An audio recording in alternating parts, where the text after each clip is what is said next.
A father's worst nightmare, the secret his son was too afraid to tell. What if your child was suffering in silence, and you didn't even realize it?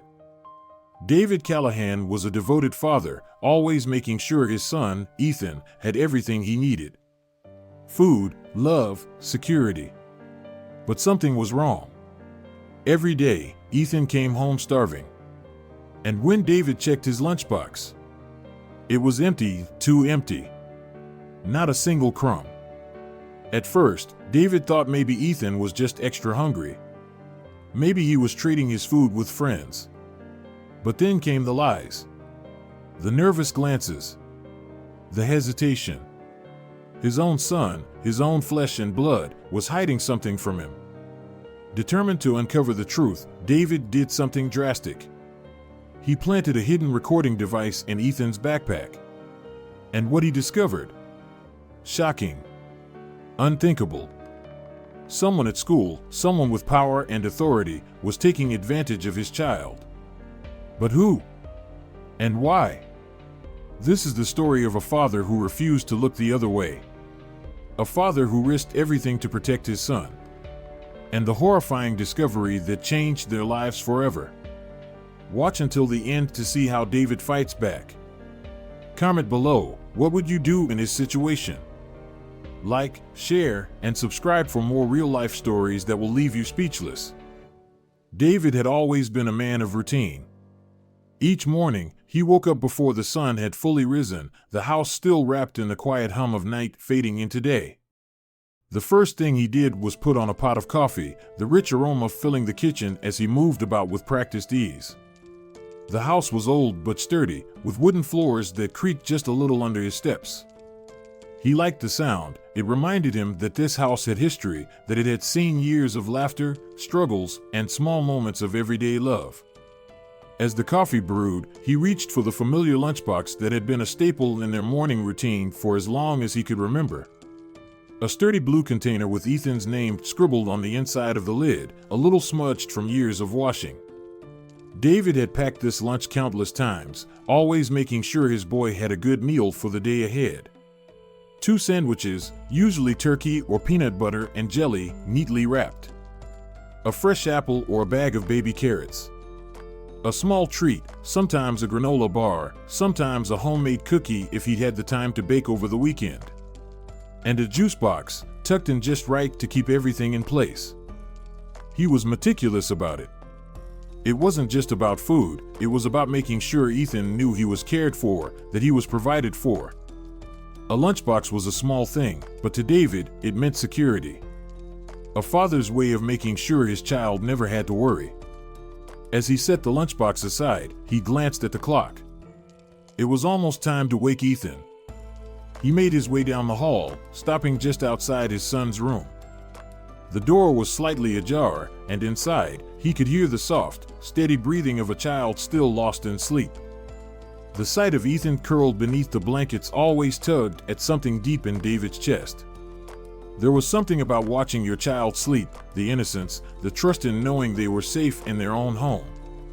It reminded him of how fast time moved, how quickly children grew. "Hey, bud," he said gently, stepping inside and giving Ethan's shoulder a light shake. "Time to get up." Ethan stirred, groaning softly as he buried his face deeper into the pillow. David chuckled, ruffling his son's messy brown hair. "Come on, sleepyhead. Bus'll be here before you know it." With a reluctant sigh, Ethan sat up, rubbing his eyes. He was at that age where mornings weren't as exciting anymore, where staying in bed just a little longer always seemed like the better option. But he never gave his father too much trouble about it. As Ethan shuffled toward the bathroom, David went back to the kitchen, setting out a simple breakfast: scrambled eggs, a slice of toast, and a glass of milk. It wasn't much, but it was warm, filling, and made with love. When Ethan finally joined him, his hair still a mess and his shirt slightly crooked from dressing in a hurry, David smiled and pushed the plate toward him. "Eat up, kiddo. Big day ahead." Ethan nodded, digging in, unaware that his father's eyes lingered on him a little longer than usual. That afternoon, as David stood at the kitchen counter rinsing out his coffee mug, he heard the familiar sound of the front door creaking open. A few seconds later, Ethan's backpack hit the floor with a dull thud. It was the same routine every day. The bus would drop him off at the corner, and within seconds of stepping into the house, he'd make a straight line for the kitchen. But lately, something about it had been different. David turned just in time to see his son yank open the refrigerator door, his small hands moving quickly as he grabbed whatever he could find. A slice of cold leftover pizza, a handful of crackers from the open box on the counter. He didn't even sit down. He just stood there, eating like he hadn't had a bite of food all day. David frowned. "Whoa, slow down there, bud," he said, drying his hands on a dish towel. "You're gonna choke if you keep shoveling food in like that." Ethan barely paused. He chewed quickly, swallowing before answering. "I'm just really hungry." David glanced at the clock. It was only a little after 3. "Did you finish your lunch at school?" he asked, keeping his tone casual. Ethan nodded too fast. "Yeah." David folded his arms. Something wasn't right. He had packed his son a full meal that morning, 2 sandwiches, an apple, a cookie, and a juice box.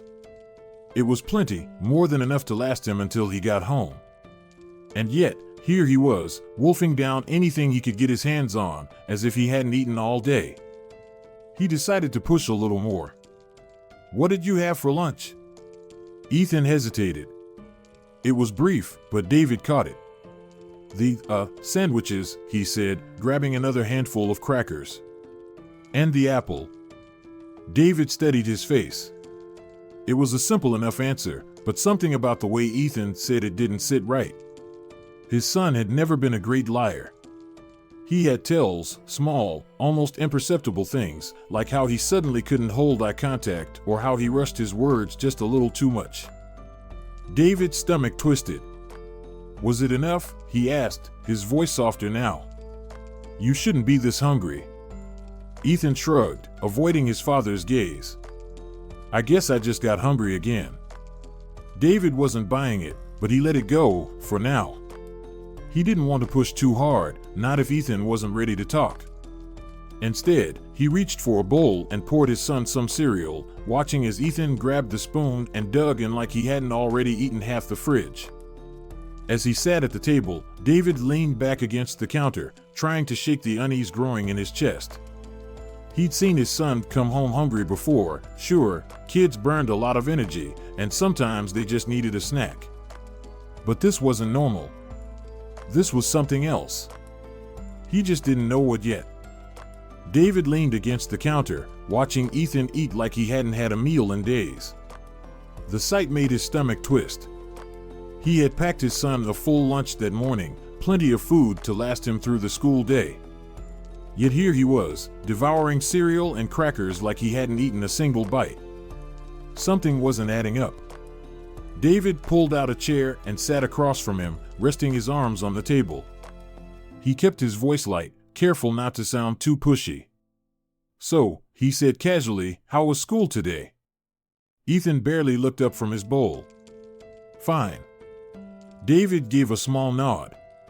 "Anything interesting happen?" Ethan shrugged. "Not really."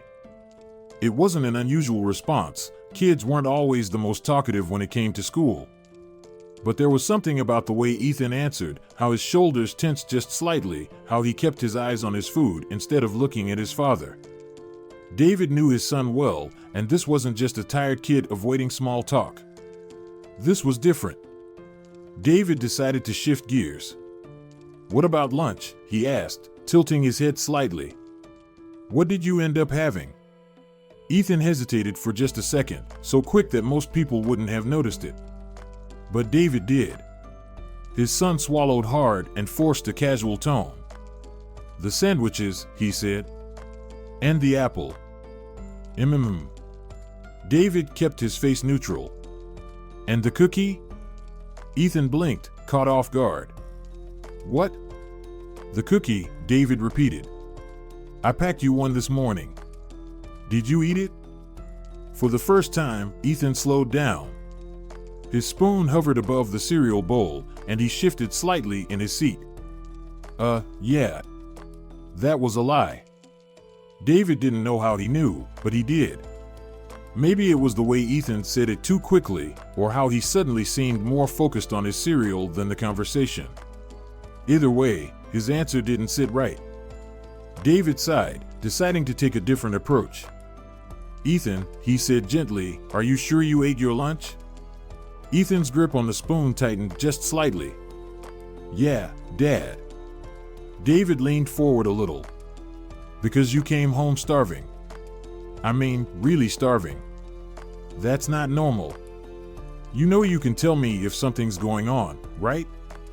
Ethan's jaw clenched just barely before he forced a small nod. "Nothing's going on." David steadied him. The tightness in his son's posture, the way he was avoiding eye contact, it was subtle but undeniable. Ethan was hiding something. And David didn't like it. He let out a slow breath and leaned back in his chair, watching his son carefully. If he kept pressing, Ethan would shut down completely. He could already see the walls going up. Whatever was going on, his boy wasn't ready to talk about it. Not yet.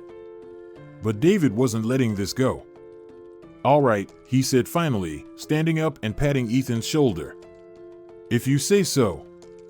Ethan nodded quickly, too quickly, and went back to eating. David walked to the sink, his mind already turning. His son was keeping something from him, and it wasn't just a small thing. Whatever it was big enough to make him lie. And David was going to find out why. That evening, after Ethan had gone to his room, David stood in the kitchen, staring at the navy blue lunchbox sitting on the counter. It was a small thing, slightly scuffed at the corners from years of daily use. He had packed that same lunchbox with care every morning, making sure his son had everything he needed: 2 sandwiches, an apple, a cookie, and a juice box. And yet, Ethan had come home starving. David's fingers hovered over the zipper before he finally unzipped it and lifted the lid. The lunchbox was empty. Completely empty. Not a single crumb, no apple core, no wrapper, nothing to indicate that Ethan had eaten or even touched his food. David frowned. That wasn't normal. Most kids, even if they ate everything, left some kind of evidence: bits of crust, a smushed napkin, a crumpled juice box. But this? It was too clean, like the food had disappeared entirely. Like it had never been there to begin with. He leaned back against the counter, running a hand over his face. Maybe Ethan had thrown it away. But why? He had never done that before. The kid liked his food, and David had never packed anything he didn't enjoy. Or maybe someone had taken it. The thought made David's stomach tighten. He tried to shake it off, not wanting to jump to conclusions, but something about this didn't sit right. Grabbing the lunchbox, he took a closer look, turning it over in his hands. There were no sticky fingerprints, no crumbs wedged in the seams. It looked untouched, like it had been emptied carefully. Methodically. His mind raced with possibilities. Was Ethan giving his lunch away? To a friend? To someone who needed it? Or was someone taking it from him? David exhaled slowly, gripping the edge of the counter. He needed to be sure. Taking out his phone, he scrolled through the pictures he had taken that morning, a habit he had formed over the years. Whenever he packed Ethan's lunch, he snapped a quick photo, mostly for himself. It wasn't anything special, just a simple reminder of what he had packed in case Ethan ever came home saying he didn't like something or wanted something different next time. The photo from that morning showed exactly what he had packed: the sandwiches, the apple, the cookie, the juice box. And now it was all gone. David closed his eyes for a moment. He wasn't sure what worried him more, the idea that his son had thrown his food away for some unknown reason, or the possibility that someone else was taking it from him. A part of him wanted to march up to Ethan's room and demand an answer. But another part of him, the part that had seen the way his son's shoulders tensed earlier, the way his voice wavered when he lied, knew that pressing too hard would only make him shut down. No. He needed to be smart about this. He needed to watch, to listen, to figure out the truth without scaring his son into silence. Setting the lunchbox back on the counter, David took a deep breath and made a decision. Tomorrow, he would pay closer attention. Tomorrow, he would make sure Ethan's lunch actually made it into his hands.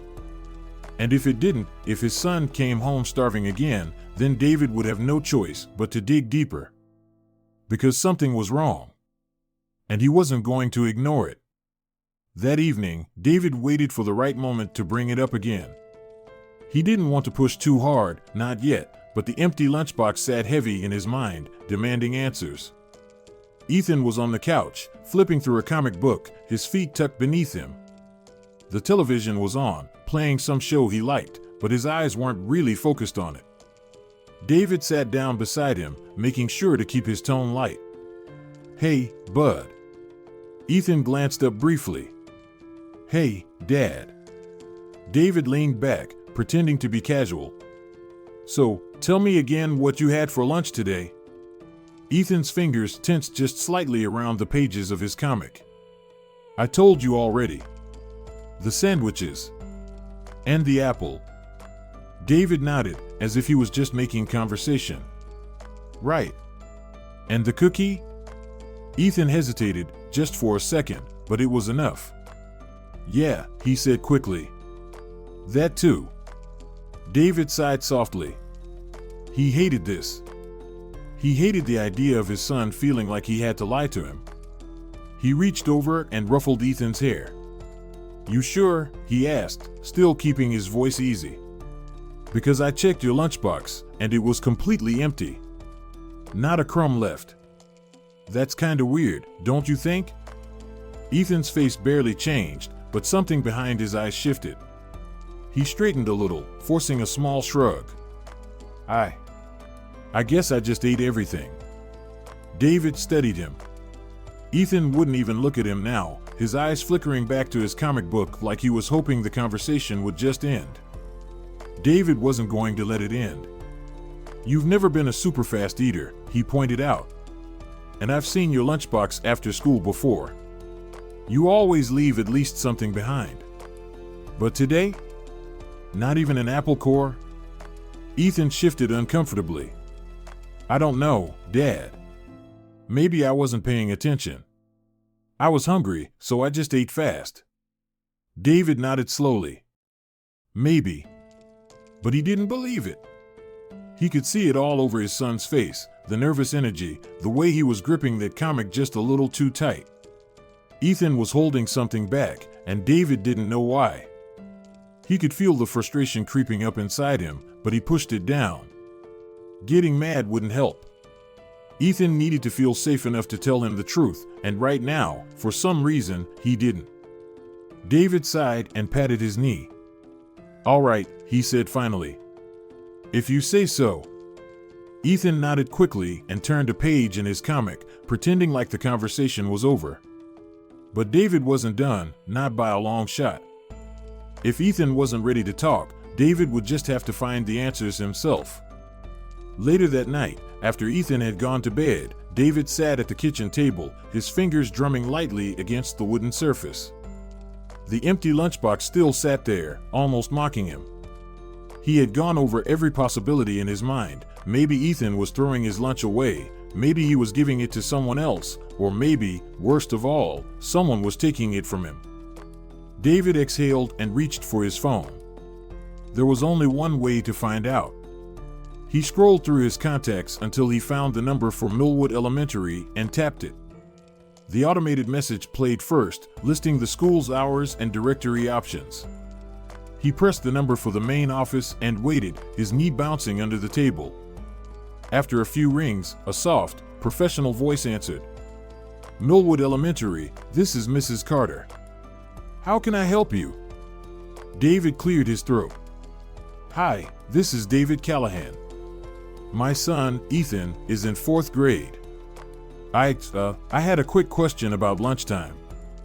There was a brief pause. "All right, Mr. Callahan.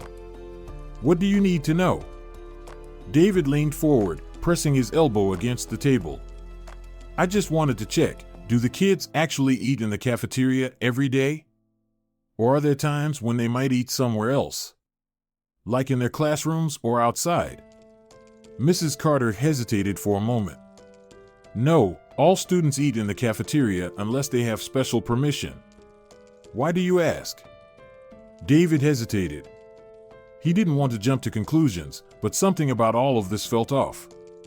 He needed to be careful with his words. Well, Ethan's been coming home really hungry, he said, choosing his words carefully. I pack him a full lunch every day, but it's like he hasn't eaten at all. I was just wondering if you've noticed anything.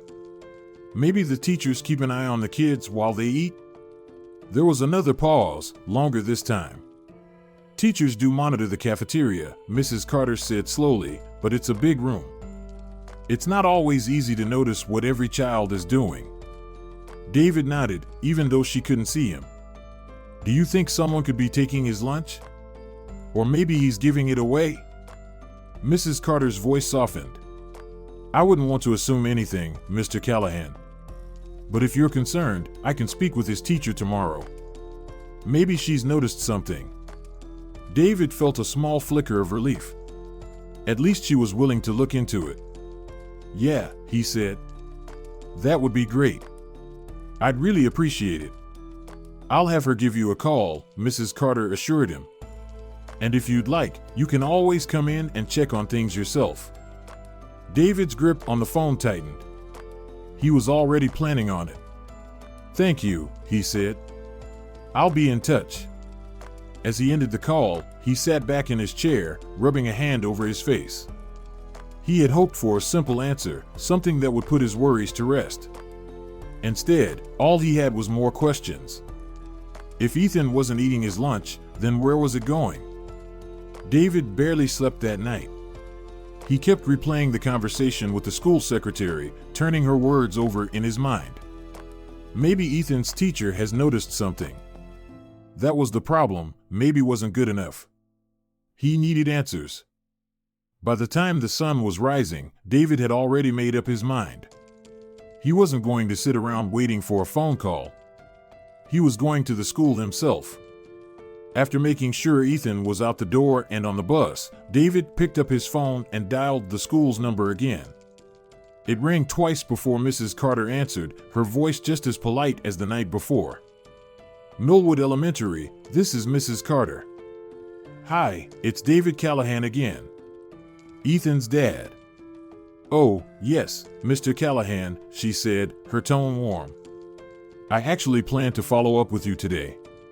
I spoke with Ethan's teacher, and she's willing to meet with you. Would you like to come in this morning? David exhaled, relieved. Yeah. And if possible, I'd like to talk to the principal too. A small pause. Of course. I'll let Mr. Reynolds know you're coming. Can you be here around 10? David glanced at the clock, just after 8. He had time. Yeah, 10 works. Thank you, Mrs. Carter. Of course, Mr. Callahan. We'll see you soon. As he ended the call, David sat at the kitchen table, rubbing a hand over his jaw. This was it. No more guessing, no more second-guessing himself. He was going to find out the truth, and if something was happening to Ethan, he was going to put a stop to it. Grabbing his keys, he took one last look at the empty lunchbox still sitting on the counter. He had a feeling that, by the end of the day, he would finally understand why. David pulled into the school parking lot a few minutes before 10, gripping the steering wheel as he took a deep breath. He had always trusted that Ethan was safe here. The school had always seemed like a good place, filled with caring teachers and watchful staff. But now, as he stepped out of the car and walked toward the front office, he felt something different. Doubt. Unease. A quiet worry that had settled deep in his chest. Inside, the front office was warm and welcoming, decorated with colorful posters about kindness and respect. Mrs. Carter, the school secretary, greeted him with a polite smile. Mr. Callahan, she said, standing up. Ethan's teacher, Mrs. Andrews, is waiting for you in the conference room.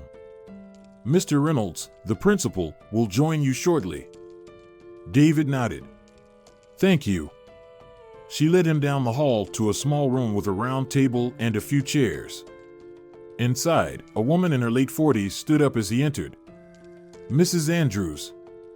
She had soft brown eyes and wore a cardigan over her blouse, the kind of teacher who probably spent her own money on supplies and stayed after school to help struggling kids. Mr. Callahan, she said, offering her hand. I'm glad you came in. David shook it, forcing a polite smile. Thanks for meeting with me. He sighed, rubbing a hand over his face. I just need to figure out what's going on with Ethan. Mrs. Andrews nodded and sat back down. I understand. Mrs. Carter told me you were concerned about lunch? David leaned forward, resting his arms on the table. Yeah. Every day, I pack him a full lunch. But he comes home starving. And when I check his lunchbox, it's empty, but not like he ate it. It's too clean, like nothing was ever there. And when I ask him about it, he won't give me a straight answer. Mrs. Andrews' face softened with concern. That does sound unusual. David studied her carefully. Have you noticed anything? Has Ethan been acting differently? She hesitated, and that hesitation sent a cold feeling through David's chest. He's always been a quiet, well-behaved kid, she said finally.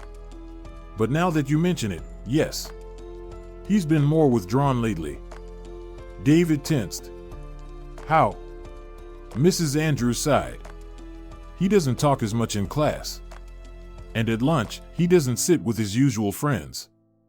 Sometimes he'll sit alone, or he'll leave before everyone else is finished. That didn't sound like Ethan at all. He was shy, but he had always had a few good friends. The kind of kid who liked his routine, who didn't just change things for no reason. David's grip tightened on the edge of the table. Has he ever looked scared? He asked, his voice low. Mrs. Andrews didn't answer right away. And when she did, her voice was careful. Not scared, exactly. But uneasy. Like he's on edge. Like something's bothering him. David exhaled slowly, his mind racing. He had been right, something was going on. Before he could say anything else, the door opened, and the principal walked in. Mr. Callahan, Mr. Reynolds said, offering his hand. Let's see if we can get to the bottom of this.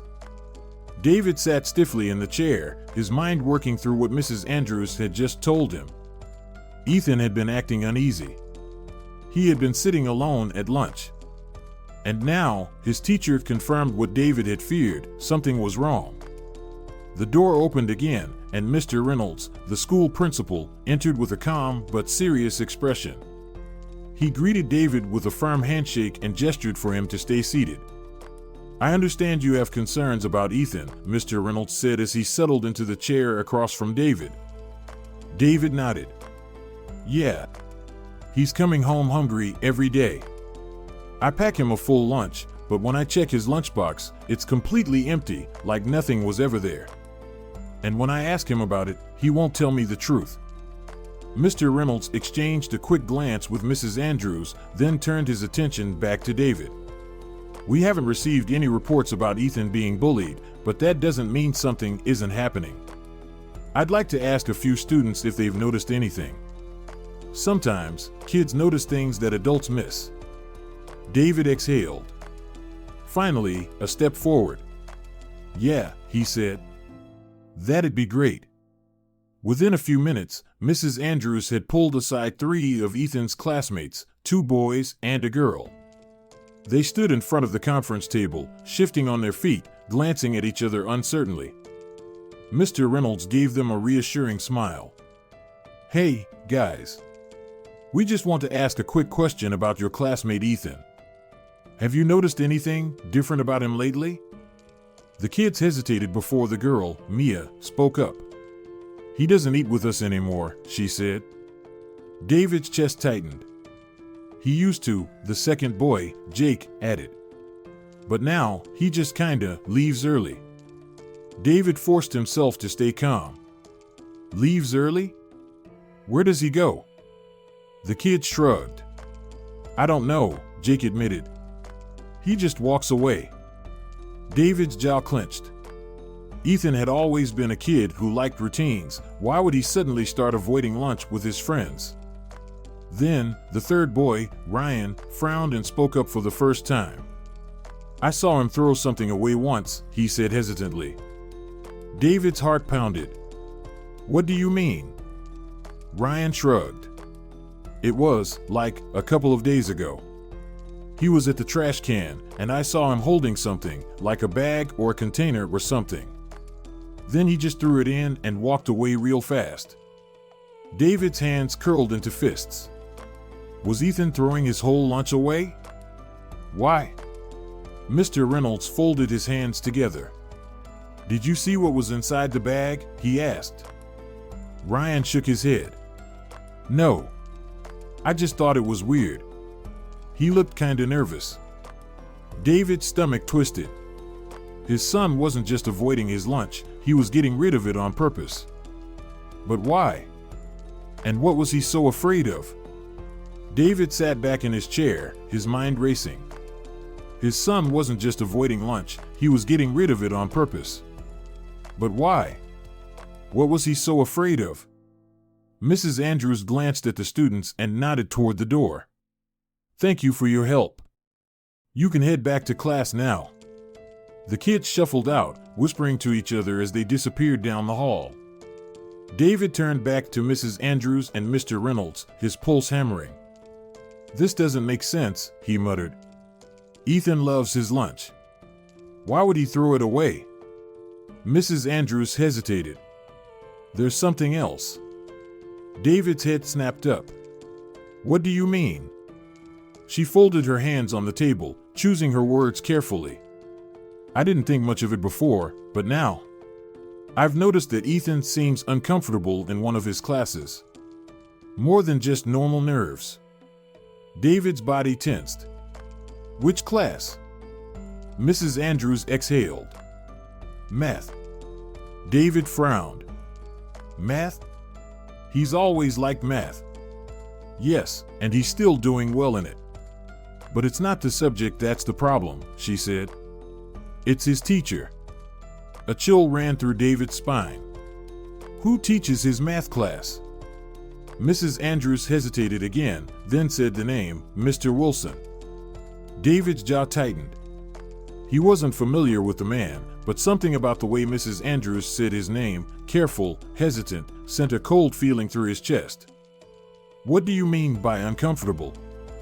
David pressed. She shifted in her seat. It's subtle. But when I pass by his classroom, I've noticed Ethan keeps his head down more than usual. He used to participate a lot in class discussions, but lately he only speaks when he has to. And when Mr. Wilson calls on him, he gets tense. David's stomach twisted. Tense how? Mrs. Andrews bit her lip, clearly debating how much to say. Like he's bracing himself. Like he's afraid of saying the wrong thing. David felt his fingers curling into a fist. No. No way. He turned to Mr. Reynolds. Have there been any complaints about this teacher? The principal sighed. No official complaints, he admitted. But he's new to the district this year. He transferred from another school. David's eyes narrowed. Why did he transfer? Mr. Reynolds hesitated. I don't have those details. David's gut told him that was a problem. If his son was scared of this man, there had to be a reason. He took a steadying breath and pushed back his chair. I need to talk to him. Mr. Reynolds straightened. Mr. Callahan, I understand your concern, but we need to handle this the right way. David forced himself to stay calm. Then set up a meeting. Today. Because now he had a name. And he was going to find out exactly what Mr. Wilson had to do with this. David sat in the principal's office, his mind racing. Everything he had learned so far was leading him toward one name, Mr. Wilson. He didn't know why, But something about this teacher was making Ethan nervous, and if there was even the slightest chance that this man had something to do with his son's missing lunches, David was going to find out. He turned to Mr. Reynolds, his voice firm. "I want to talk to him. Today." The principal hesitated, glancing at Mrs. Andrews before letting out a slow breath. "I understand your concern, Mr. Callahan. But we need to approach this carefully." David clenched his jaw. "Carefully? My son is throwing away his lunch. He's starving when he comes home. And now I find out that he's afraid of his math teacher?" He shook his head. "No. I don't want to wait. I need answers." Mr. Reynolds leaned forward, folding his hands on the desk. "I'll arrange a meeting, but I have to be present. If there's an issue, it needs to be handled through the right channels." David's patience was thin, but he nodded. "Fine. As long as he got to look this man in the eye." The principal picked up the phone and dialed an extension. After a few rings, a voice answered on the other end. "Mr. Wilson," Mr. Reynolds said, keeping his tone neutral. "Could you come to my office? I have a parent here who would like to speak with you." David could hear a faint voice through the receiver, though he couldn't make out the words. "Yes," Mr. Reynolds responded. "Now." He hung up and turned to David. "He'll be here in a few minutes." David sat back, his fingers tapping against his knee. He didn't know what to expect, but he was ready. The seconds stretched long. He kept picturing Ethan sitting in that classroom, tense, nervous, silent. The thought made David's chest tighten. Then, the door opened. A tall, lean man stepped inside, dressed neatly in slacks and a button-down shirt. His blonde hair was combed to the side, his glasses resting perfectly on the bridge of his nose. He carried himself with confidence, but something about him immediately put David on edge. Mr. Wilson's eyes flickered to David, then to the principal. He smiled, polite, but distant. "You wanted to see me?" Mr. Reynolds gestured to a chair across from David. "Yes, have a seat." Mr. Wilson sat down, crossing one leg over the other, his posture relaxed. Too relaxed. David studied him carefully, waiting for the man to speak first. Mr. Wilson glanced at him and offered another small smile. "And you are?" David didn't return the smile. "David Callahan. Ethan's father." Mr. Wilson nodded, his expression unreadable. "Ah, Ethan. Smart kid." David didn't blink. "Then you know why I'm here." For the first time, Mr. Wilson hesitated, just a fraction of a second. But David saw it. And that was all he needed to know. This man wasn't surprised. He had been expecting this conversation. And now, David was more determined than ever to find out why. David sat across from Mr. Wilson, studying him carefully. The teacher still had that small, polite smile on his face, but something about it felt too controlled, too measured, as if it had been practiced. "You said Ethan's a smart kid," David said, keeping his voice even. "So you've noticed him in class?" Mr. Wilson nodded. "Of course. He's a quiet boy, but very capable. Always finishes his work on time." David tilted his head. "That's interesting. Because his homeroom teacher says he's been more withdrawn lately." The smile on Mr. Wilson's face barely faltered. "Well, I can't speak for other classes, but in mine, Ethan seems fine. A little quiet, maybe, but that's not unusual for kids his age." David narrowed his eyes. "So he doesn't seem nervous? On edge?" Mr. Wilson let out a soft chuckle, shaking his head. "I think you might be overanalyzing things, Mr. Callahan. Kids go through phases. One week they're outgoing, the next they're a little shy. It's part of growing up." David's jaw clenched. He was dodging. Mr. Reynolds cleared his throat. "Mr. Callahan has reason to be concerned," he said, interjecting. "Ethan has been coming home extremely hungry despite being sent with a full lunch. We've learned that he often leaves the cafeteria early, and one of his classmates saw him throwing something away. Mr. Callahan is just trying to understand what's happening." Mr. Wilson gave a thoughtful nod, folding his hands neatly in his lap. "That's unfortunate," he said. "But I don't see how I can help with that." David wasn't letting him off the hook that easily. He leaned forward, keeping his voice steady but firm. "You don't see how you can help," he repeated. "Because I think you do know something. I think Ethan is afraid to tell me the truth. And from what I've heard, he seems especially uneasy in your class." For the first time, Mr. Wilson's fingers twitched slightly where they rested on his knee. It was a small movement, barely noticeable, but David caught it. The teacher's expression remained composed.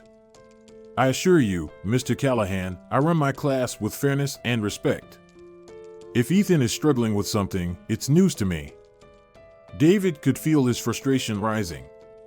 This man was too smooth, too careful with his words. "Then let's cut to the point," David said, his voice lowering. "Ethan isn't eating. He's acting nervous. He's throwing his lunch away or it's being taken from him. And he won't talk about it. But whenever your name comes up, he tenses up." Mr. Wilson's polite expression didn't change, but David saw something flicker in his eyes. Annoyance. For a split second, just before he spoke again, the mask slipped. "I don't know what you're implying," Mr. Wilson said, his tone a fraction colder than before. "But if Ethan has a problem with me, he hasn't brought it to my attention." David could feel his pulse pounding. This man was lying. "So if I ask Ethan straight up if you're involved, you have nothing to worry about?" A pause. Mr. Wilson's lips pressed together briefly before he gave a slow nod. "Of course not." David wasn't buying it. Not for a second. The silence in the room grew heavier. Even Mr. Reynolds seemed to sense the tension now, glancing between them before speaking again. "I think we need to proceed carefully here," he said, his voice measured. "Mr. Wilson, you understand that we have to take these concerns seriously." Mr. Wilson nodded smoothly. "I understand. I have nothing to hide." But David didn't believe him. Not for a second. The conversation had started polite, but now it was something else. A game.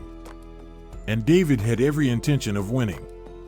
David didn't say anything right away. He just watched. Mr. Wilson sat with his legs crossed, his hands resting on his knee, his expression calm, too calm. He had answered every question with ease, never stammering, never hesitating too long. And that's what bothered David the most. A normal person, an innocent person, would have reacted differently.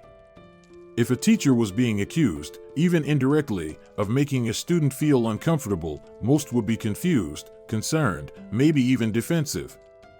But Mr. Wilson? Nothing. No frustration, no confusion, no shock.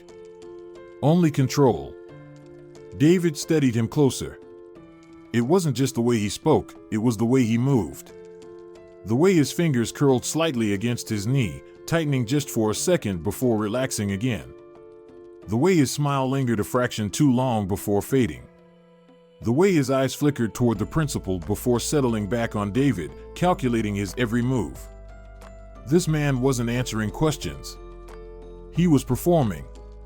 And that was the moment David knew Mr. Wilson was hiding something. David decided to push, just a little. "You say you have nothing to hide," he said, tilting his head slightly. "Then why do I get the feeling that you knew I was coming in today?" For the first time, Mr. Wilson's posture shifted. It was quick, barely noticeable, but David caught it, the way his shoulders tensed just slightly before he forced them to relax. The way his lips pressed together for a brief second before he responded. "I didn't know you were coming," Mr. Wilson said smoothly, his voice even. "But I heard from the office that you had some concerns." David let the silence stretch, watching. There it was again, the tightening of the fingers, the brief flicker of tension in his jaw. David leaned forward slightly, resting his elbows on the table. If Ethan were your son, and you knew he was scared to tell you something, would you let it go? Mr. Wilson's throat moved slightly as he swallowed. I would encourage him to talk to me, he said. His tone was still calm, but David could see the small cracks forming. Mr. Wilson's hand, the one resting on his knee, was tapping slightly now, an unconscious movement, like a man who was forcing himself to sit still. David decided to test him. Because I will find out what's going on, he said, his voice steady. And if you had anything to do with it, I promise you, you won't be able to talk your way out of it. Another pause. And this time, David saw it, clear as day. The subtle twitch at the corner of Mr. Wilson's eye. The way his fingers curled just a little tighter. The way his mouth opened slightly as if to speak, then closed again. David had cornered him. And now, he was certain, this man wasn't just nervous. He was hiding something. Mr. Wilson let out a soft chuckle, shaking his head as if David had just accused him of something ridiculous. The smile was still there, but it didn't quite reach his eyes anymore. Mr. Callahan, he said, his voice still calm, though David could hear the faintest trace of irritation creeping in. I understand that as a father, you're worried about Ethan. That's completely natural. But I assure you, whatever is going on with your son's lunch, I have nothing to do with it. David leaned back slightly, crossing his arms. Then why does Ethan seem so uncomfortable around you? Mr. Wilson's lips parted slightly, and for just a second, David saw the flicker of uncertainty pass through his eyes before he recovered. I have no idea, he said, shaking his head. As I said, Ethan is quiet in my class, but he's a good student. I've never had an issue with him. If he's been acting nervous, I couldn't tell you why. David exhaled slowly, keeping his expression neutral, though his blood was boiling. He could see the shift in the teacher's body language, the slight tightening of his jaw, the way he blinked just a little too much now, the way he was keeping his hand still when earlier they had been tapping on his knee. This was a man who was choosing his words very carefully. And that meant he had something to hide. Mr. Reynolds, who had been silent for a few moments, finally cleared his throat. Mr. Wilson, you have to understand why this concerns us. Ethan has been acting differently. He isn't eating at school. He seems anxious in your class. You must see why Mr. Callahan wants answers. Mr. Wilson let out a small sigh, as if he were trying to be patient, but was growing weary of the conversation. With all due respect, I can't control how a child feels in my class, he said. I try to create a positive learning environment. I treat all my students fairly. If Ethan has a problem with me, he's never mentioned it. If I had done anything inappropriate or made him uncomfortable, wouldn't I have heard about it before today? David clenched his jaw. Not if he was too scared to say anything. Mr. Wilson gave him a tight-lipped smile. That sounds like speculation. David narrowed his eyes. Then let's stop speculating. Let's ask Ethan. For just a fraction of a second, Mr. Wilson froze. It was barely noticeable, a momentary hesitation, a split-second flicker of something in his eyes. But it was there. David leaned in, pressing his advantage. If you have nothing to hide, then there's no problem with me asking him directly, right? Mr. Wilson recovered quickly, shaking his head. Of course not. You're his father. You can ask him whatever you want. David stared at him. That response was too smooth. Too rehearsed. Mr. Reynolds shifted uncomfortably. Perhaps we should give Ethan a little space first, he said carefully. We don't want to overwhelm him. David barely heard him. His focus was locked on Mr. Wilson. He had him on the ropes. But the man was good at this. He wasn't cracking, at least, not fully. He was deflecting, redirecting, staying just on the edge of plausible deniability. And that was what made David even more certain this man was guilty of something. David exhaled, forcing himself to stay calm.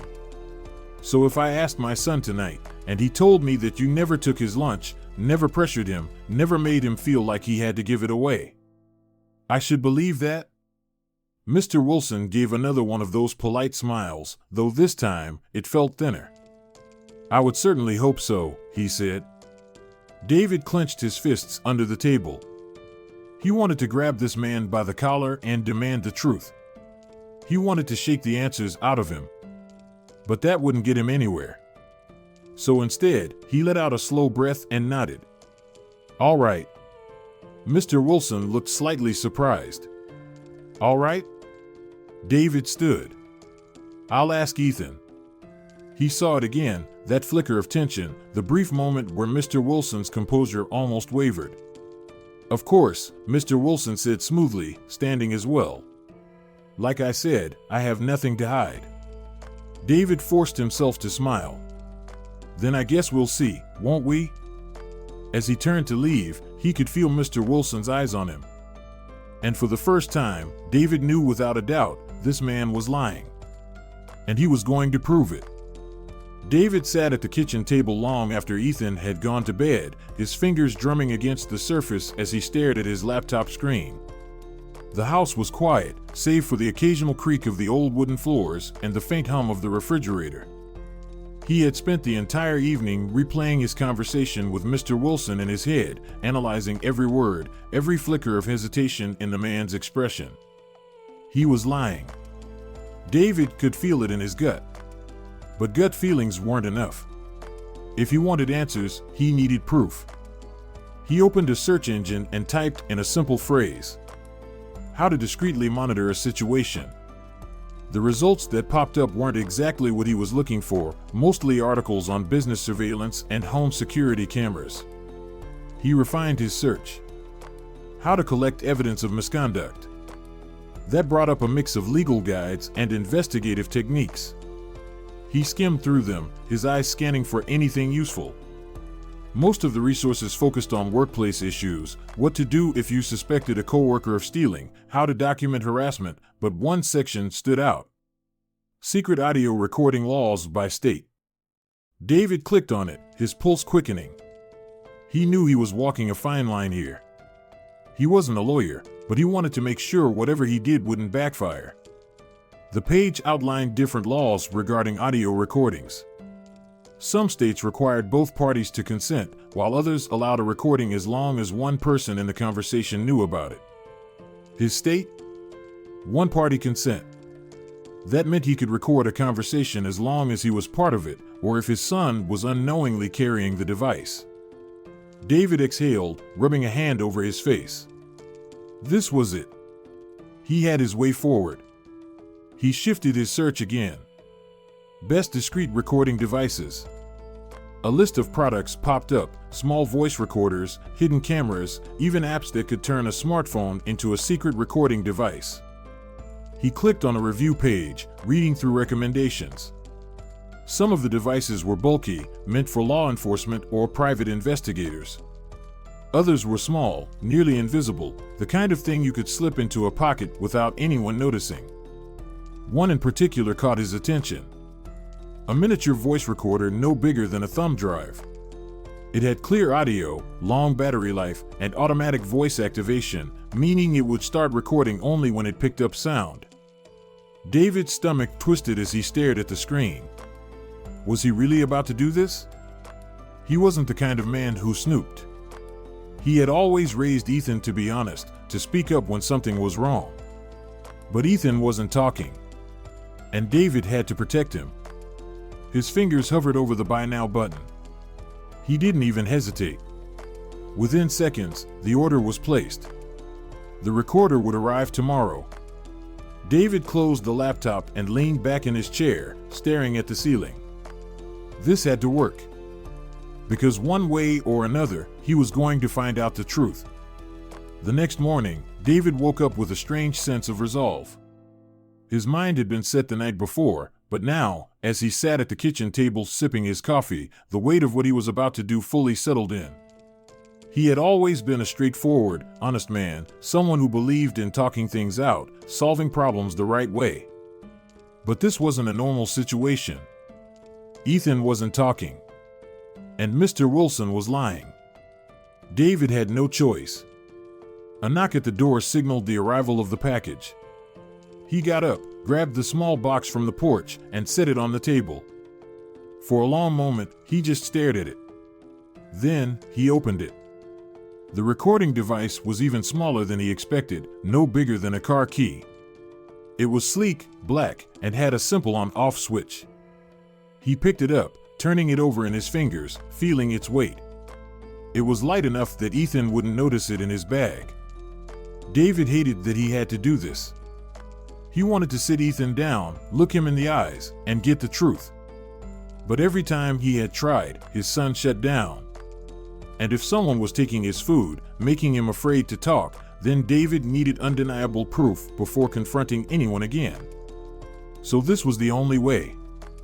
He took a deep breath and pressed the on switch, watching as a tiny red light flickered, then disappeared. The device was now in standby mode, ready to activate when it picked up sound. He tested it, speaking softly. Testing, 1, 2, 3. He replayed it on his phone. Crystal clear. Good. David moved to the counter and opened Ethan's backpack, making sure to keep everything exactly as his son had left it. He unzipped the front pocket, one Ethan barely used, and tucked the device inside. It was hidden beneath a few old papers, secured in a way that wouldn't be noticed unless someone was actively searching for it. His heart pounded as he zipped up the bag and set it back by the door, exactly where Ethan had left it the night before. A few minutes later, Ethan walked into the kitchen, rubbing his tired eyes. "Morning, Bud," David said, forcing himself to sound normal. "Morning," Ethan mumbled, slumping into his chair. David set a plate in front of him, pancakes this time. Something he knew Ethan would like. His son ate a little too quickly, just like he always did lately, like he was making up for something. The guilt pressed hard against David's chest. Ethan trusted him. And here he was, spying on him. But then he remembered the way Ethan had tensed up whenever he asked about lunch. The way he had lied, the way his homeroom teacher had noticed his nervousness. No, David wasn't just spying. He was protecting his son. As Ethan finished his breakfast, he grabbed his backpack and slung it over one shoulder, completely unaware of what was inside. "See you after school, Dad." David nodded, keeping his face neutral. "See you then, Bud." As Ethan walked out the door, David exhaled slowly. Now, all he could do was wait. The house felt quieter than usual after Ethan left for school. David sat at the kitchen table, staring at his untouched cup of coffee, his fingers tapping idly against the ceramic. He had done everything he could, for now. But the waiting was unbearable. His mind kept circling back to the what-ifs. What if nothing happened today? What if Ethan was extra careful because he somehow suspected something was different? But deep down, David knew better. This wasn't a one-time thing. Ethan had been coming home hungry for weeks. Whatever was happening wasn't random. It was a pattern.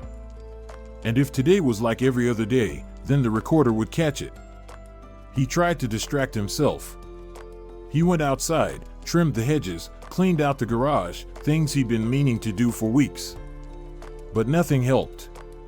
His thoughts kept drifting back to that tiny recording device hidden inside Ethan's backpack. By noon, David had checked the time at least 20 times. It was irrational. He knew the recorder was doing its job, but he had this restless feeling, like he should be doing something more. He thought about calling the school, about finding some excuse to show up and check on Ethan, but he knew that would only raise suspicion. So he forced himself to wait. He paced the living room, flipping through TV channels without really watching. He made himself a sandwich but barely ate 2 bites before pushing it away. And through it all, the same question nagged at him. What was happening to his son? Because this wasn't just about a missing lunch anymore. This was about fear. David had seen the way Ethan's shoulders tensed, the way he avoided eye contact, the way he deflected questions with half-hearted shrugs. Ethan was scared of something. And in just a few hours, David would finally have proof. He checked the time again. 2:45 p.m. 15 more minutes until the bus dropped Ethan off. David's pulse quickened. He was about to get the answers he had been waiting for. And he had a feeling that once he heard what was on that recording, nothing would ever be the same again. David sat in his office, his hand steady but his heart racing as he plugged the tiny recorder into his computer. The moment Ethan had walked through the front door, David had been watching him closely, searching for any sign that something had been different about his day. Ethan had been the same as always, quiet, avoiding too much conversation, heading straight for the kitchen like he hadn't eaten in hours. That told David everything he needed to know. Something had happened at school today, just like every other day. And now, David was about to hear it for himself. He pressed play. At first, the audio was nothing but the sounds of a normal school day, kids chattering in the hallways, chairs scraping against the floor, the muffled voices of teachers giving instructions. David fast-forwarded through the morning, his hands growing sweaty as lunchtime approached. Then, finally, he heard Ethan's backpack unzip. There was a pause. A brief shuffle. Then a voice. Not Ethan's. Give it to me. David froze. His entire body tensed. The voice was low, calm, but firm. Too firm. Then, Ethan's voice, quieter, hesitant. Can I just keep the apple today? A pause. Then, the voice again, cold, controlled. Eat it quickly. And don't tell anyone. David's stomach dropped. He recognized that voice. Mr. Wilson. The audio continued, but David barely heard the rest. His pulse roared in his ears as he sat there, staring at the screen, barely breathing. His son's teacher had been taking his food. Every single day. David gripped the edge of the desk, his hands shaking with anger, disbelief, and something else, something deeper. Fury. Ethan hadn't just been hungry. He had been controlled. Manipulated. Intimidated. And now, David had proof. His hands curled into fists. Mr. Wilson wasn't going to get away with this. Not anymore. David barely remembered grabbing his keys. He barely remembered the drive to the school. All he knew was that his hands were gripping the steering wheel so tightly his knuckles turned white, and his chest burned with an anger he could barely contain. Mr. Wilson had been taking his son's food. Not another student. His teacher. A grown man in a position of authority had been stealing from a child, from Ethan, and intimidating him into silence. David had never felt rage like this before. By the time he pulled into the parking lot of Millwood Elementary, he was moving on instinct. He slammed the car door shut, striding toward the front entrance, his jaw clenched so tightly it hurt. The moment he entered the office, Mrs. Carter, the school secretary, looked up in surprise. Mr. Callahan? I need to see Mr. Reynolds, David said, his voice tight. Mrs. Carter hesitated, clearly sensing something was wrong. Is everything all right? No, David said flatly. It's not. Before she could respond, Mr. Reynolds stepped out of his office, adjusting his glasses. Mr. Callahan? I wasn't expecting you. David didn't wait for an invitation. He walked straight past the secretary's desk, straight into the principal's office, and placed the recorder on the desk with a hard thud. Play it, he said. Mr. Reynolds frowned, glancing between David and the small device. Mr. Callahan, what is this? Proof. David's voice was low, dangerous. I recorded Ethan's lunch today. Listen to it. The principal hesitated before finally sitting down and pressing play. For a few moments, the familiar noises of the school filled the office, chairs scraping, voices murmuring, the usual sounds of lunchtime. Then, the voice. Give it to me. David watched as Mr. Reynolds' expression changed in an instant. His brows furrowed, and he leaned forward, listening more closely. Then came Ethan's small, hesitant voice. Can I just keep the apple today? David's chest tightened painfully hearing his son's quiet plea, his fear. Then came the cold, controlled response. Eat it quickly. And don't tell anyone. Mr. Reynolds went completely still. The recording continued, but the room had gone utterly silent.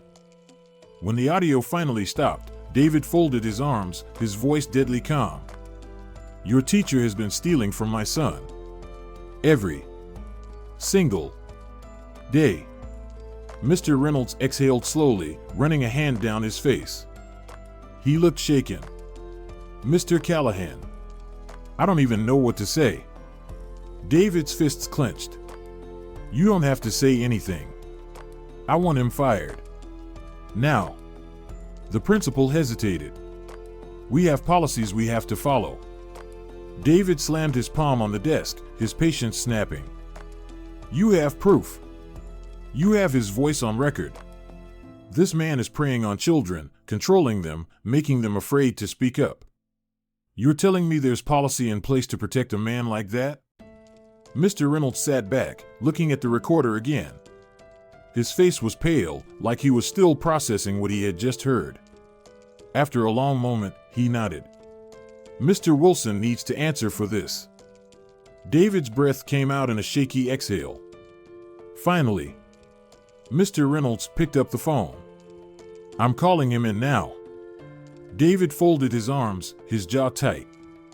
He wasn't leaving this office until Mr. Wilson was held accountable. Mr. Reynolds sat at his desk, his fingers hovering over the small recording device David had just placed there. He looked up at him, brows furrowed in hesitation.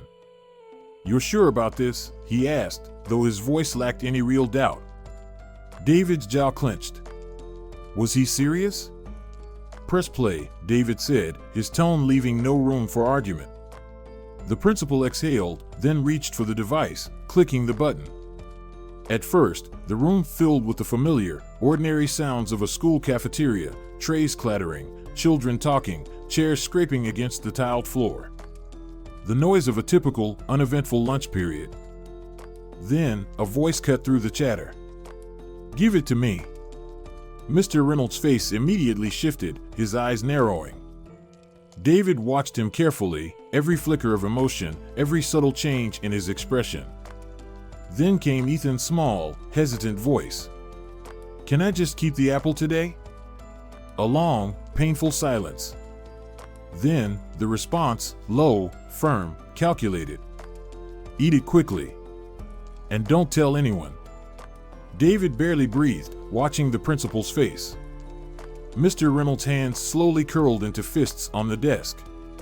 His shoulders tensed, his lips pressed into a thin, hard line. His eyes flickered toward the device, then to David, then back to the desk, like he needed an extra second to process what he had just heard. David knew that feeling. The helplessness. The anger. The disbelief. The kind that settled deep in your chest and didn't let go. The audio continued for a moment, just background noise now, but David could barely hear it over the blood pounding in his ears. When it finally clicked off, the room was completely silent. Mr. Reynolds leaned back slowly, exhaling through his nose. He shook his head. That's your employee, David cut in, his voice like steel. That's your teacher, stealing from my son. The principal swallowed hard. His fingers twitched as he reached for the recorder again, like he wanted to replay it just to make sure he'd really heard what he thought he did. There's no misunderstanding here, David continued, his voice tight with fury. No innocent explanation. That's Wilson's voice. That's Ethan's voice. That's proof. Mr. Reynolds rubbed a hand over his face, like the weight of the situation had just hit him full force. I can't believe this, he muttered. A teacher? Taking food from a student? Intimidating him? David's patience snapped. Believe it. My son has been starving for weeks because of that man. And you almost let me walk out of here without doing anything. The principal flinched slightly, but David didn't care. This isn't just about Ethan, he went on. If Wilson did this to my son, who else has he been doing it to? Mr. Reynolds' face paled. Because he knew. He knew that if Wilson had gotten away with this once, there was a good chance Ethan wasn't his only victim. The principal exhaled sharply and finally met David's eyes. "This is serious," he said. "We need to handle this carefully." David shook his head. "No. No more careful. No more waiting. We need to handle it now." David sat forward, his hands pressing into the desk, his patience hanging by a thread. "How much more proof do you need?" he demanded. "You heard the recording. My son was afraid to even ask to keep his own apple. He was terrified, and that man made him feel like he had no choice." Mr. Reynolds looked visibly shaken, but he still hesitated. That hesitation infuriated David. "What exactly are you waiting for?" David asked, his voice hard. "You have evidence. You have his voice. You have my son's fear. Are you really telling me you're not going to do anything?" The principal let out a slow breath and folded his hands on the desk. "David, I understand how angry you are. And I promise you, I take this very seriously. But the school has policies we have to follow. We can't just fire a teacher based on..." David slammed his fist on the desk, making Mr. Reynolds flinch. "Based on what? A recorded confession? A child's fear? Because that's exactly what we have." The principal straightened, glancing toward the door, as if checking to see if anyone had heard the outburst. David didn't care. Let the whole school hear. Let them all know what kind of person they had working here. "I want him out of this school today," David continued, his voice unwavering. "Right now. I want him pulled from his classroom, and I want him out of the building before my son walks through these doors tomorrow morning." Mr. Reynolds sighed, rubbing a hand over his face. "I can't fire him on the spot, David." David's jaw clenched. "Then suspend him. Put him on leave. Call the school board. I don't care what bureaucratic nonsense you have to go through, but you are not going to let that man teach another day here." The principal hesitated. And that hesitation made David's blood boil. "Let me ask you something," David said, his voice quieter now, but deadly serious. "If that was your kid, what would you do? If it was your son coming home hungry every single day because some grown man was taking his food, intimidating him, making him feel like he had no way out, would you be sitting here telling me about school policy?" Mr. Reynolds' face twitched. David knew the answer. "I know you have rules to follow," David said, his voice measured now, but no less dangerous. "But if you don't act, I will. I will go to the school board. I will go to the media. I will take this recording to every single news station in this city until the entire world knows exactly what's been happening in your school." The principal paled. David didn't want to make this a public fight. He didn't want to humiliate the school. But if it meant keeping his son safe, he'd do it in a heartbeat. Mr. Reynolds sat back in his chair, staring at David for a long moment. Then, finally, he sighed. "All right," he said. "Wilson is out. Today." David didn't relax, not yet. "I want to be there when you tell him," he said. Mr. Reynolds hesitated. Then he nodded. "Fine," he said. "Let's do this." Mr. Reynolds picked up the phone, his expression grim as he dialed an extension. His fingers hesitated for only a fraction of a second before he pressed the button to call Mr. Wilson's classroom. David stood rigid, arms crossed over his chest, his pulse hammering in his ears.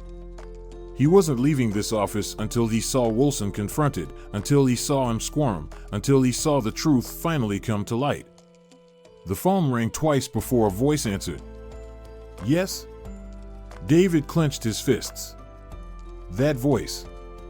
That calm, collected, almost smug voice. "Mr. Wilson," the principal said, keeping his tone even. "Could you come to my office, please?" "Right away." A slight pause. Then, Wilson's voice returned, as smooth as ever. "Of course. I'll be right there." David could almost hear the fake politeness, the confidence of a man who still believed he was untouchable. Not for long. The next few minutes crawled by at an agonizing pace. David didn't sit. He couldn't.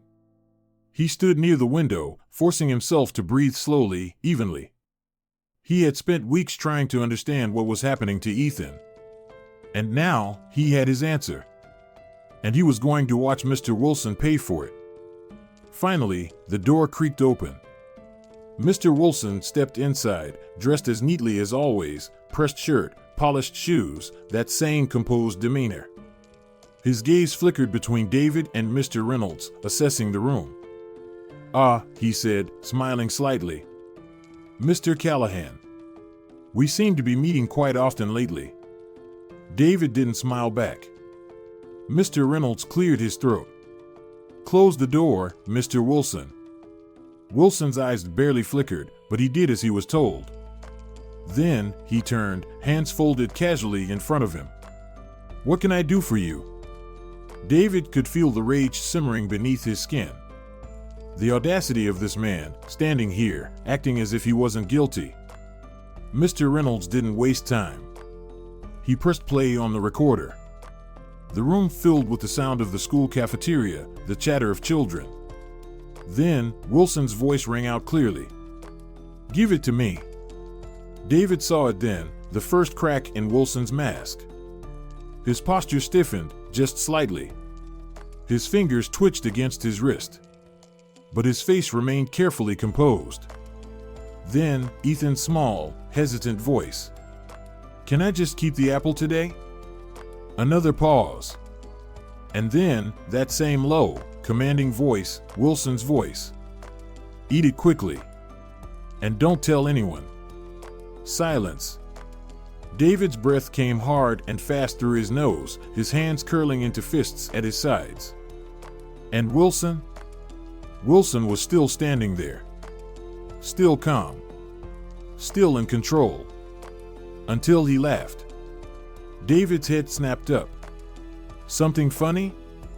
Wilson gave a small shrug, tilting his head. "It's just, this is what you brought me in here for?" David felt his nails dig into his palms. Mr. Reynolds frowned. "You think this is funny?" Wilson sighed, shaking his head. "No, of course not. But this recording? It's being taken out of context." David saw red. "Out of context," he growled, stepping forward. "You were taking my son's food. Every single day. You manipulated him into silence." Wilson didn't even flinch. "I was encouraging him to eat," he said smoothly. "It's common for some kids to feel nervous about eating around others. I was just trying to help him." David's breath caught in his throat. The nerve of this man. Mr. Reynolds exhaled sharply. "Are you seriously trying to justify this?" Wilson sighed, his expression almost bored. "I don't expect you to understand. But I've worked in education long enough to know that sometimes kids need a little guidance." David snapped. "You mean intimidation," he spat. "You controlled him. You took something that wasn't yours and made him feel like he had no choice." Wilson's smile was fading now. His fingers twitched again. Mr. Reynolds shook his head. "Mr. Wilson, regardless of whatever justification you think you have, this is completely inappropriate." Wilson's jaw tightened. "I have a contract," he said, his voice still controlled, but there was a tension behind it now. "If you want to discipline me, I suggest you go through the proper channels." David saw it now. He was stalling. Buying time. Trying to figure out a way out of this. "Not today." "You're done here," David said, his voice steady, cold. "I don't care what contract you have. You're not going near my son again." Wilson turned to Mr. Reynolds. "I assume you're suspending me, then?" The principal nodded, his face hard. "Effective immediately. Pending investigation." Wilson didn't argue. He smoothed down his shirt, adjusted his cuffs, and nodded. "Understood." Then, he turned to David. And for the first time, his mask cracked completely. His polite expression dropped, his lips curling into something colder. Sharper. You really think you've won, don't you? He said quietly. David didn't blink. I didn't win anything, he said. I just stopped you from hurting my son. Wilson studied him for another moment. Then, with a small smirk, he turned and walked toward the door. David watched him go, every muscle in his body tense.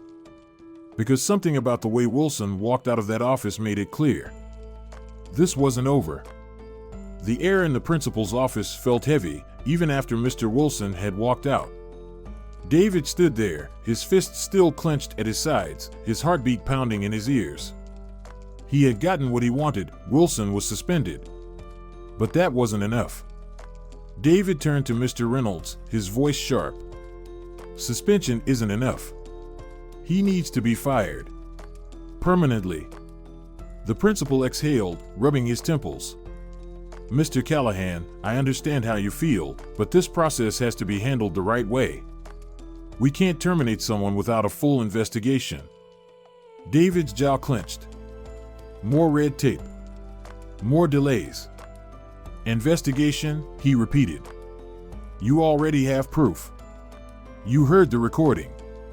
What else do you need? Mr. Reynolds met his gaze, his expression serious. You're right, the evidence is damning. But the school board has policies in place.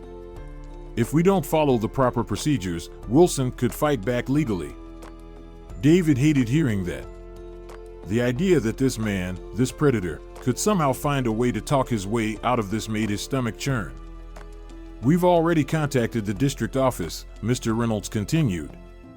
They'll be launching a full investigation into Wilson's behavior, and we'll be reaching out to other students and parents to see if there were any other incidents.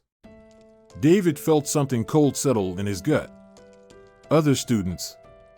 He had been so focused on Ethan, on his son's suffering, that he hadn't even considered the possibility that there were other kids Wilson had done this to. You think there are more? David asked, his voice quieter now. Mr. Reynolds sighed. I don't know. But if he was doing this to Ethan, there's a good chance it wasn't just him. David swallowed hard. The thought made his skin crawl. How long is the investigation going to take? A few weeks, at most, Mr. Reynolds assured him. In the meantime, Wilson is banned from school property. He won't be allowed near students. That was some relief, at least. But not enough. I want updates, David said firmly. I want to know what's happening every step of the way. You will, Mr. Reynolds promised. And I meant what I said before, I take this seriously. I'll make sure the board does too. David studied him. He still wasn't sure how much he trusted the system, but for now, he had done everything he could. Still, one thing was certain, he wouldn't let his guard down until Wilson was gone for good. That evening, David sat on the couch, staring at the darkened TV screen. The house was quiet except for the occasional creak of the wooden floors and the faint hum of the refrigerator. It was over. Wilson was gone, for now. The school had assured him of that. The investigation was beginning. But the weight in his chest hadn't disappeared. Because Ethan still didn't know. David had spent the entire drive home thinking about how to tell him. How do you explain to a child that the person they were afraid of isn't coming back? How do you undo weeks of fear? A soft shuffle of feet pulled David from his thoughts. He turned to see Ethan standing in the doorway, his small frame silhouetted against the dim hallway light. Hey, bud, David said gently, sitting up. Come here for a second. Ethan hesitated, then stepped forward, his hands fidgeting with the hem of his t-shirt. He looked nervous. David patted the couch beside him, and Ethan climbed up, tucking his legs underneath him. He kept his eyes down, his fingers still picking at his shirt. David exhaled. He could see it, the uncertainty, the doubt. Ethan didn't know if he could talk about it. David placed a hand on his son's back, rubbing slow, comforting circles. It's okay now, he said softly. Ethan's shoulders stiffened slightly. What do you mean? David hesitated, choosing his words carefully. I know what's been happening at school, he said. With your lunch. With Mr. Wilson. Ethan froze. David felt a sharp pang in his chest at the way his son's body went completely still. You don't have to be scared anymore, David said, his voice steady. He's not coming back. Ethan's head snapped up. He's not? David shook his head. He's been suspended. They're investigating everything now, and he won't be allowed near you or anyone else at school. For a long moment, Ethan just stared at him, as if trying to decide whether to believe him. Then, slowly, his lower lip trembled. But what if he comes back? Ethan whispered. David pulled him into a hug, wrapping his arms around his small frame. He felt Ethan clutch at his shirt, holding on tightly, as if afraid to let go. He won't, David promised, his voice firm. And if he ever tries? I'll be there. I'll always be there. Ethan shuddered against him, a quiet sob escaping. And David held him, letting him feel safe again. For the first time in weeks, Ethan slept through the night. David had checked on him more than once, expecting to find him tossing and turning, the way he had been lately. But when he cracked the door open just before midnight, Ethan was curled up beneath his blankets, breathing softly, his face peaceful in the glow of the nightlight. It was a sight that made David's chest tighten with relief. The next morning, when Ethan shuffled into the kitchen, his eyes still heavy with sleep, there was something different about him. Lighter. David had seen his son carry invisible weight on his small shoulders for weeks. But now, the weight seemed less. Not completely gone, but easing. Morning, Bud, David said, sliding a plate of pancakes onto the table. Ethan climbed onto his chair and picked up his fork. Morning. David watched as he ate, slowly, not desperately. That was the real change. For weeks, Ethan had rushed through meals at home, eating as if he was afraid food might be taken from him at any moment. But today, he took his time. He knew there was more if he needed it. He was learning to trust that he wouldn't go hungry again. David sipped his coffee, keeping his tone casual. How do you feel about going to school today? Ethan paused, his fork hovering over his plate. He thought about it for a moment, then shrugged. I think it'll be okay, he said. David smiled. It wasn't an excited answer, but it wasn't a fearful one either. And that was enough. When Ethan finished eating, he grabbed his backpack, the same one David had once hidden a recorder inside, desperate for answers. But today, there was nothing hidden. No secrets. Just a lunchbox, full and waiting for him. David ruffled his son's hair as he headed out the door, watching as he walked toward the bus stop, shoulders a little straighter than before. Ethan was still healing. But today was the first morning where David felt something close to hope. Because for the first time in a long time, Ethan believed he was safe. The morning air was crisp as Ethan stepped onto the sidewalk, his backpack slung over his shoulder. The school bus would arrive in a few minutes, and for the first time in weeks, he wasn't dragging his feet or hesitating by the door. David stood on the porch, watching his son. He was waiting for the signs, the nervous glances over his shoulder, the anxious fidgeting. But Ethan just stood there, shifting his weight slightly, kicking at a pebble with his sneaker, normal kid stuff. David took a few steps forward. You sure you're good? Ethan turned, his brown eyes meeting his father's. He nodded. David didn't miss the small flicker of doubt, but it wasn't the same kind of fear he had seen before. It wasn't paralyzing. It was just uncertainty, the kind that anyone would feel after going through something difficult. And that was okay. You know, David said, shoving his hands into his pockets, if you're nervous, you can stay home today. We can go grab some pancakes, maybe catch a movie. Ethan smiled a little. A real one. I think I want to go, he said. I want to see my friends. David nodded, his chest feeling tight, not with worry, but with something different. Something better. All right, he said. But if you need me, you tell the teacher to call. I don't care what time it is, I'll be there. Ethan nodded again, then turned back toward the road. The yellow school bus rumbled up the street, slowing as it reached the stop. The doors hissed open, and Ethan climbed the steps without hesitation. David expected him to find a seat quickly, to disappear into the rows of kids. But just before he did, Ethan glanced back. He met his father's gaze one last time, and this time, he waved. David smiled, lifting a hand in return. And then, the bus pulled away, taking Ethan to school. David stood there for a long time, watching the road even after the bus had disappeared. His son was going back to normal. It wouldn't happen overnight, but it was happening. And that was enough. David sat on the front porch, a cup of coffee in his hands, watching the morning unfold around him.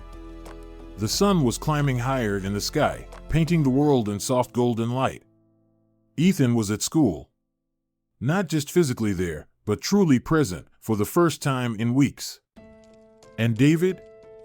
For the first time in weeks, he could finally breathe. He took a slow sip of his coffee, staring out at the quiet street, his mind drifting over everything that had happened. It felt like a lifetime ago that he first noticed Ethan coming home starving. He had told himself it was just a phase, a growth spurt, something harmless. But it hadn't been. It had been fear, manipulation, control. And his son, his little boy, had been carrying it alone. David set his mug down, rubbing his hands over his face. That was what hurt the most. Ethan hadn't told him.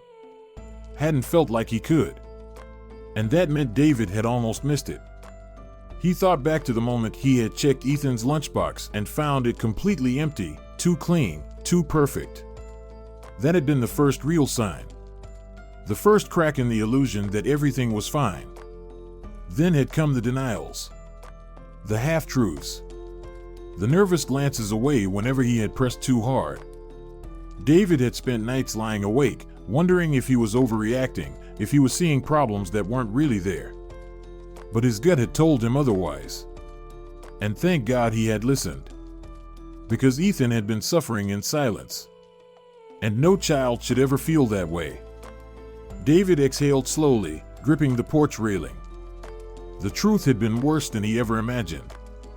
A teacher, a man trusted to guide children, to help them, had been the one stealing from his son, breaking him down in the most subtle, insidious way possible. If David hadn't dug deeper, if he hadn't recorded that lunch period, Wilson would still be there. Still taking from Ethan. Still making him afraid. David felt his jaw tighten. That man had tried to act like it was nothing. Tried to dismiss it. But Wilson was gone now. The school was investigating. And Ethan was safe. David let out a breath, finally feeling some of the weight leave his chest. His son was healing. And so was he. Life has a way of teaching us that trust and awareness are our greatest tools, especially when it comes to the people we love. David's journey wasn't just about uncovering a problem, it was about listening beyond words, paying attention to the small changes, and trusting his instincts when something felt wrong. One of the greatest lessons in life is that silence can speak volumes. Sometimes, the people we care about won't tell us when they're struggling. Fear, shame, or uncertainty may hold them back. But if we watch closely, if we truly see them, we can recognize when they need us, even if they don't ask. This story also reminds us that justice takes persistence. The world isn't always fair, and sometimes we have to fight for what's right, even when the odds feel stacked against us. Patience, courage, and the willingness to stand firm in our beliefs can make all the difference. And finally, it shows that healing takes time. Wounds, whether physical or emotional, don't disappear overnight. But with love, security, and steady reassurance, those who have been hurt can learn to trust again, to feel safe again. Because in the end, the strongest thing we can offer the people we love is the certainty that they are never alone.